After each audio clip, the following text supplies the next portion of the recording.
biblical na nga weakness sa laki ang babae. Tanawa si Adan. Kinsa may weakness ni Adan si Eva. Ningon ang Dios nga ay magkaon na ng fruit of knowledge. Pero sa pagkaon sa si Eva, nikaon sa mansanas, gipakaon po niya sa Adan, nikaon po sa Adan, nakasaas lang duha. So weakness ni Adan si Eva. Samson, kinsa may weakness si Samson, Delilah, kusgan kay Samson, why makapildi atog tinigbasay kato Samson? Ngilngig kay to, o sa gihimo, naibog siyang Delilah.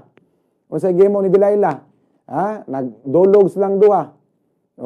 O niya, nakatog si Samson, kay kapoy kay sige dugkal ni Delilah, nahurot ang kusog, gitupihan si Samson.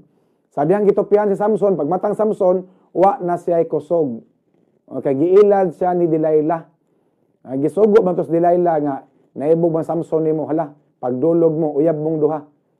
Mao to nga nagdulog silang duha, nakatog Samson, guntingan ang buhok ni Samson, kay ang kusog ni Samson, gikan sa iyang buhok, mga kabumbo.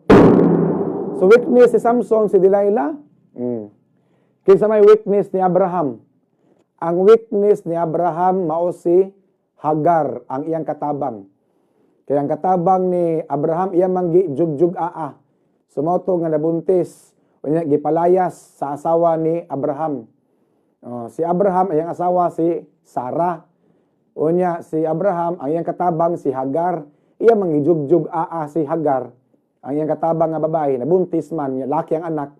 Mao to gipalayas mga kabumbo sa asawa ni Abraham, ang ilang katabang kinabuntis man. So mao na ang kaliwatan sa mga Muslim. Kaya dito man sa Middle East Muslim countries, nilakaw si Hagar human sa gipalayas sa lambalay ni Abraham, mga kabumbo. So ang weakness si Abraham, babae ra gyapon, even si King Solomon, babae gyapon iyang weakness, mga kabumbo. Wala kini mga babae weakness yunis mga lalaki. Pero og laki ka nga gamiton nimo imuhang utok, dili nimo gamiton imong kasing-kasing, ma-overcome na nimo ang weakness.